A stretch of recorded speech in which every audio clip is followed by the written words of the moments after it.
confrères,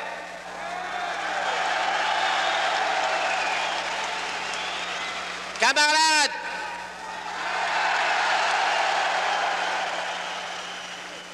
citoyennes, citoyens, le rôle du gouvernement, c'est pas un arbitre, c'est pas un spectateur, c'est un promoteur du bien commun, l'utilisation des ressources naturelles de façon optimum, des ressources humaines, des connaissances scientifiques puis des connaissances techniques pour la satisfaction des besoins des gens selon une hiérarchie des valeurs, les besoins primaires, secondaires et tertiaires. On va faire ça avec des illustrations. Là, voyez-vous comme ça, là, ouais? En tout cas, vous allez voir tout à l'heure. Ça, c'est la population, ça, 6 millions. Au-dessus de ça, tu as les artisans, les agriculteurs, les artistes. Les 3A, ça, c'est parfait, ça. Les petits commerçants et puis les professionnels, là. Ça, je mets ça au bout en masse. Ce que vous allez devenir probablement pour essayer de faire une pièce vite. Mais en tout cas, vous avez le droit de changer d'idée, vous êtes intelligent. Après ça, c'est les PME mon cul. Tu sais, les gars, ils nous disent toutes les PME, c'est ça qui emploie le plus de monde. En bas du salaire menum. Puis le temps que le boss a besoin de toi, puis après ça, il te renvoie chez vous, puis il y en a 50 qui font faillite la première année, puis 80 en dedans de 2 ans. À Montréal, tu as 1 million de travailleurs qui n'ont aucune espèce de protection. Après ça, il y a les industries de base. La pulpe et le papier, là, les gars qui ont saccagé les forêts, puis là, on va payer là, pour dépolluer. Les mines, les gars qui ont fait des trous puis qui ont sacré le camp, Mulroney, il a fermé la mine, puis les gars l'ont élu premier ministre. Alors, au-dessus de ça, on a les compagnies d'assurance, les compagnies de gestion. L'argent qu'il y a dans les assurances, c'est pas rien que les gros gars qui ont des assurances, c'est tout le peuple, veut dire. Les fonds de pension, c'est pareil. La caisse de dépôt, c'est pareil. Les 30 quelques milliards qu'il y a là-dedans, ça vient pas des riches, ça vient du peuple en général puis des salariés qui sont forcés de mettre ça là-dedans. Puis les holdings, comme Desmarais, ben, c'est des gars qui ont du papier, des serviettes de papier, puis là, ils spéculent sur n'importe quoi. Il y a des gens qui disent c'est mieux que ce soit des Canadiens français qui possèdent nos industries, patap. C'est de la bouillie pour les chats. Le capitalisme, c'est apatride, anational, amoral. Aux États-Unis, 125 milliards, le Devoir a publié ça au mois de septembre, 125 milliards d'aides aux grosses compagnies. Il y a 5 compagnies qui en ont eu 40 des 125 milliards. Ça, c'est à l'impôt sur le revenu de 60 millions d'Américains. Puis, ils ont eu 40 du 125 milliards, ils ont mis 38 de leurs employés à pied. Donc, La croissance, ça fait l'automation. La croissance, ça fait l'automation, puis ça remplace le monde. Michel dénonce avec virulence une répression qui dévoile la faiblesse de notre démocratie. Ottawa qui se regarde le nombril et qui laisse mourir les chantiers maritimes. Il a donné 80 millions à la General Motors. Ah, puis il dit, on n'a pas compté tout ce qu'il nous devait parce qu'on est assuré qu'on ne collectera pas. Des valets des États-Unis, des marionnettes des États-Unis, des esclaves des États-Unis. Mais les Québécois, ils ont toujours été pris pour se faire organiser par du monde différent d'eux autres. Après la conquête, il y a les Anglais qui ont pris le commerce. Les Français commerçants, puis les autres sont partis. Alors aujourd'hui, tu regardes la vie d'un Québécois, il se réveille dans des draps de la Dominion Textile, 2000. Saint-Grégoire de Montmorency, Sherbrooke, Coaticook, Montréal, Valleyfield, veut dire tout du monde exploité par une compagnie qui est arrivée en bourse hein, avec peu d'argent puis qui a fait des millions avec des subventions du gouvernement. Des matelas Simons, hein, des matelas Simons réputés où les gars sont obligés de faire des grèves pour se faire respecter, puis ainsi de suite. Là, il met un pied sur le plancher, c'est Dominion Lodgelot and Linoleum, le cartel international des couvre-planchers que les coopératives suédoises ont brisé, comme il avait brisé le cartel des ampoules, les coopératives suédoises. Là, le gars, il s'en va au lavabo, c'est American Brass. Le Canada, c'est le pays le plus dominé du monde. On n'a qu'à regarder dans la vie quotidienne. On se réveille le matin sur des draps de la Dominion Textile. Les ouvriers du textile, ils ont fait la grève en 37 parce qu'ils étaient maltraités. En 75, ils sont aussi maltraités. Puis là, on s'en va, on met les pieds sur le plancher. C'est la Dominion Oilcloth and Linoleum, puis Barry Stein. Ça, c'est le cartel international des couvre-planchers qui nous vendent ça, eux autres aussi, avec des barrières tarifaires qui les protègent, les compagnies. On s'en va au lavabo, c'est Crane ou ben American Brass. Ça vaut pas mieux l'un que l'autre, ça rouille bien vite, bien vite. Après ça, tu prends du savon, c'est Lever Brothers, ou ben non, Procter & Gamble, ou ben non, Lifebuoy, ou ben non, n'importe quelle marque de savon. Une semaine, ils disent, il faut que ça fasse de la broue. L'autre semaine, ils disent, pas de broue, puis une serviette. L'autre semaine, ils disent, pas de serviette, pas de broue, une casserole, puis là, margeant. Si tu prends des céréales, il y a une enquête du gouvernement, l'enquête Stewart, qui dit que la boîte de céréales, elle coûte plus cher que les céréales. T'en manges le matin, puis tout à coup, dans le milieu de l'avant-midi, t'as faim. C'est parce que t'as pas mangé la bebelle dans la boîte. Toi. Tu t'as oublié de manger la bebelle. Alors, tu n'as pas pour ton argent, bien sûr, si tu manges pas la bebelle. Puis le sucre, c'est Acadia Sugar Refinery, ben non, St. Lawrence Sugar. Oh, ben non, une autre compagnie de sucre qui te vole à la petite cuillère. Des augmentations de prix 92 fois dans la même année. Là, tu allumes une cigarette, c'est l'American Tobacco. Puis tu vas prendre le téléphone, c'est l'American Telephone and Telegraph. Tu prends la poignée de la porte, c'est General Steelware, puis t'affames pas trop fort parce que ça va casser la Dominion Glass. Tu tombes sur Canada Cement, t'embarques dans General Motors, tu vas travailler pour un trust américain. Le gars dans le fond de la mine, c'est un Québécois qui laisse ses poumons comme à Thetford puis à Asbestos, puis les profits s'en vont en jet aux États. Dans l'avant-midi, tu prends un coke, c'est bien de chez nous, puis le soir, t'écoutes la TV du Japon, au ben non des États, avec une guitare puis un programme américain. Puis ça, si je peux chanter ta liberté politique, mais pas ta liberté économique. La démocratie économique. Qu'est-ce qui mène le pays? Alors, je trouve pas ça correct dans mon pays. Je trouve pas ça correct. C'est scandaleux, c'est humiliant, Chris. C'est humiliant, hein? Ça prend des trous de cul. Les banques ont fait 4 milliards l'année dernière. La Banque Royale, 3 milliards de profit. Il demandait au gouvernement 300 millions pour recherche et développement. Tu sais, c'est comme le gars qui te botte le cul, il vient de voir, et il dit, tu pourras-tu me passer de l'argent pour que je m'achète d'autres bottines? Hein? L'argent du peuple. On est des arriérés, des gouvernements d'arriérés, des économistes d'arriérés qui valent pas mon cul. Puis encore s'insulter mon cul. Le socialisme, c'est quoi? C'est des chances égales pour tout le monde. Pas l'égalité, comme disent les abrutis, là.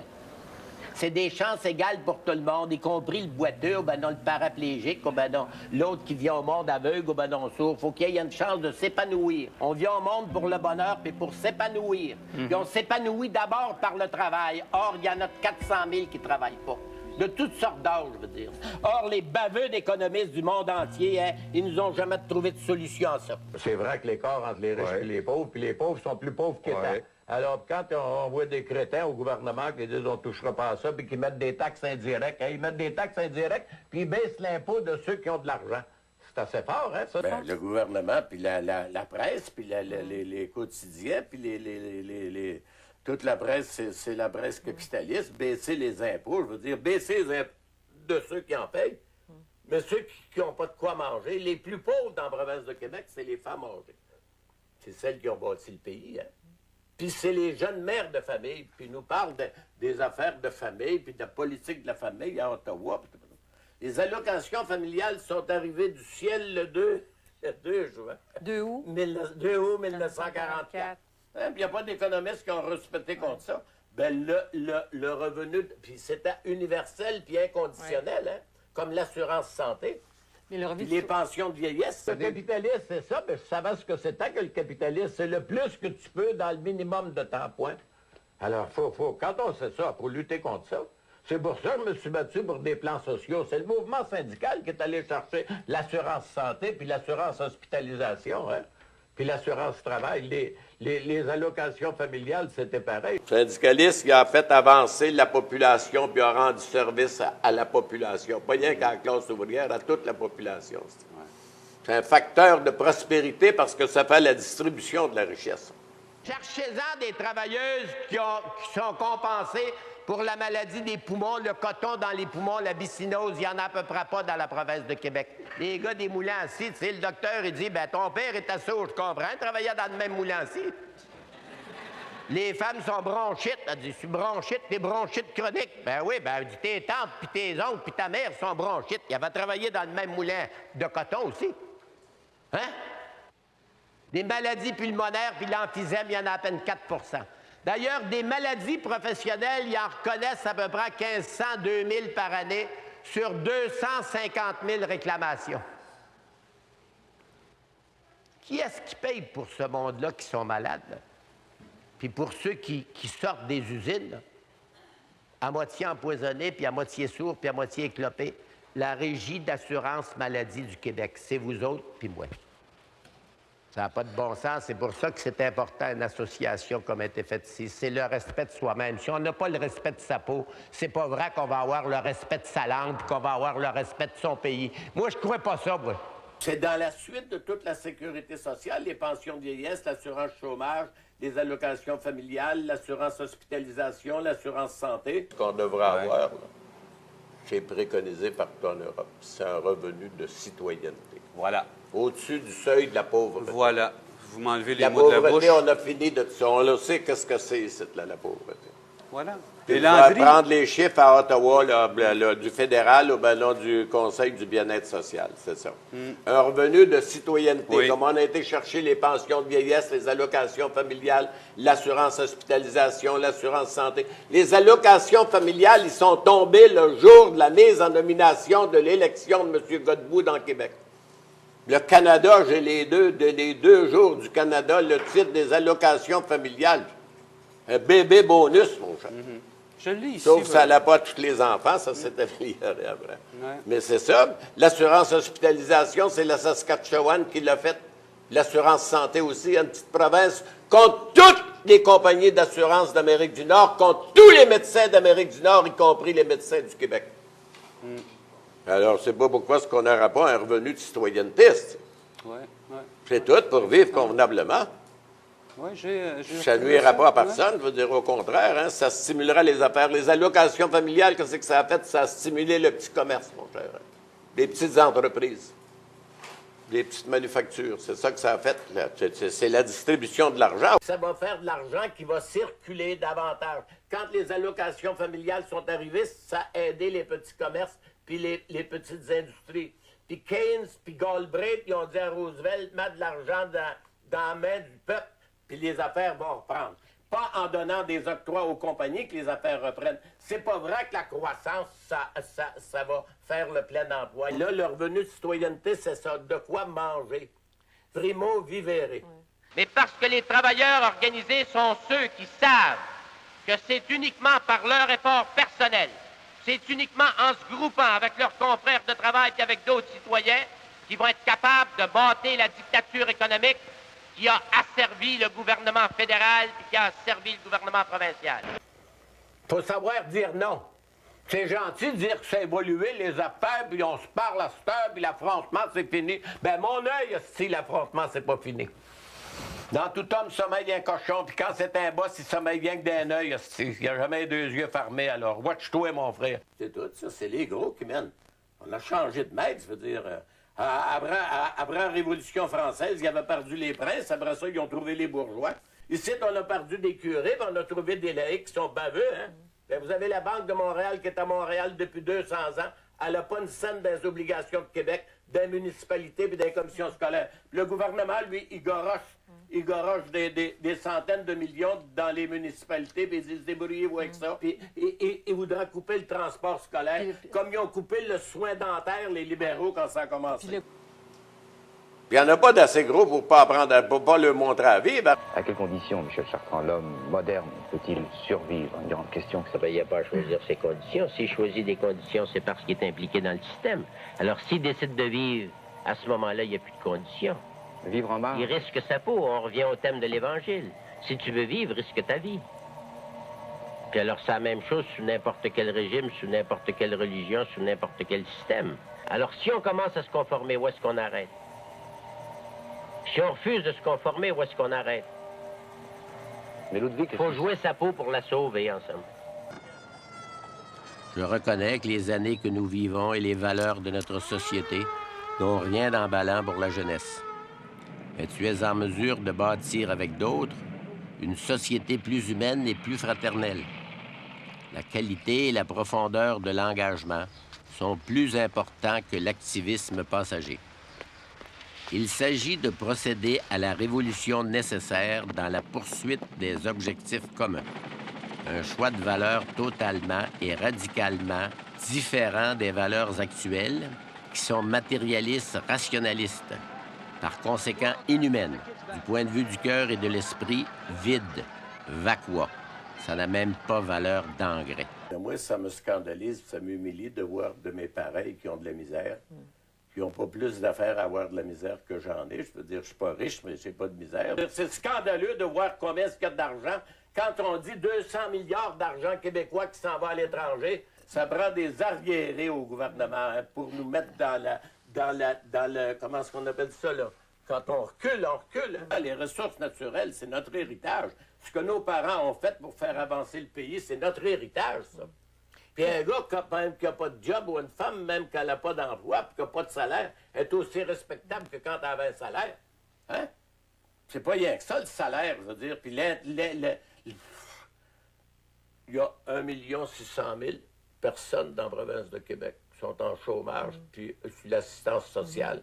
Puis il y a tous les emplois précaires à 2 heures par semaine, 2 jours par semaine. Puis il y a tous ceux qui travaillent, qui ne savent pas combien de temps ils vont travailler. Puis il y a tous ceux comme vous, les autonomes, qui n'ont pas de boss et qui n'ont pas de paye. Ça fait combien de monde inquiet, ça, dans la province de Québec, madame? Alors, ça fait une couple de millions passés, hein? Alors, pour eux... Alors, c'est toute la classe ouvrière qui est en inquiétude. Ouais. Dans une grosse industrie avec beaucoup d'argent, comme General Motors, ou ben non, le papier, ou ben non, dans n'importe quelle petite boutique, avec des immigrants qui sont en bas du salaire menum. À compter des tisserands de 1837 en France, les canuts, les travailleurs des mines de charbon en Angleterre, les marins qui perdaient la vie parce que les navires se concurrençaient, par la force des bras des marins pour chauffer les bouilloires.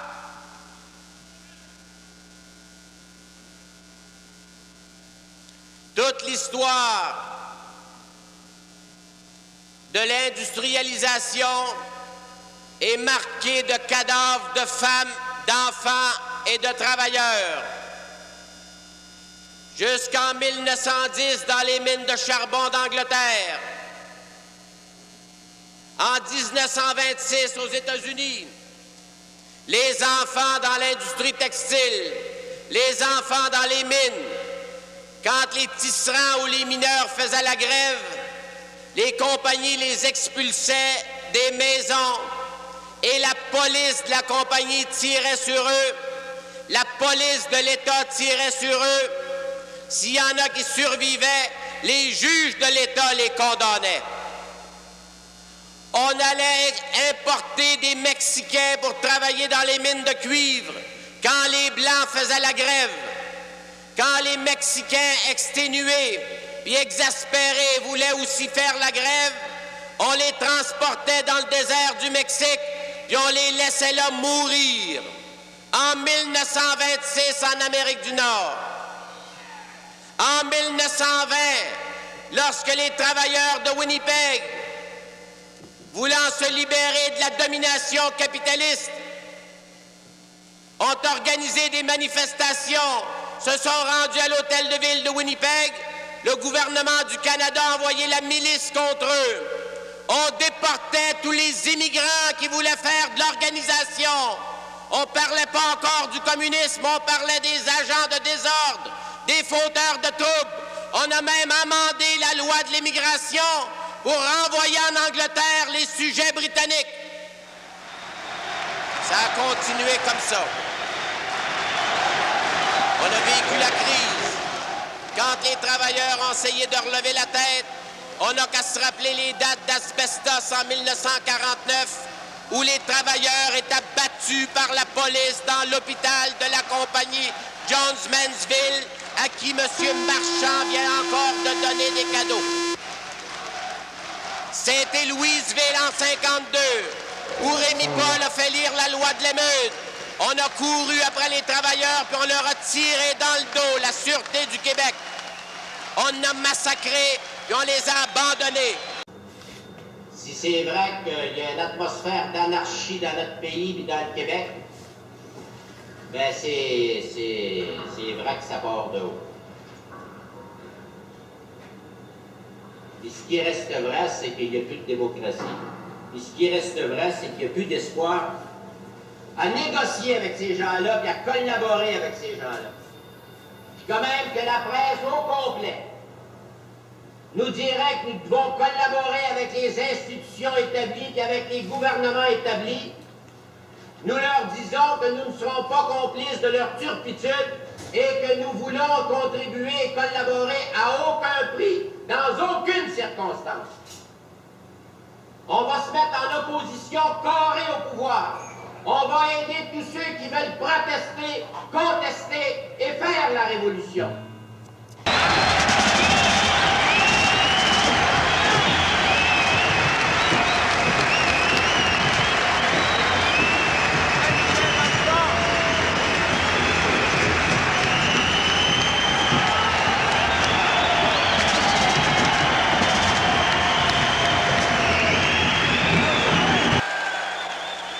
Si vous voulez vous lever, nous allons observer une minute de silence pour ceux qui sont morts en luttant pour la classe ouvrière.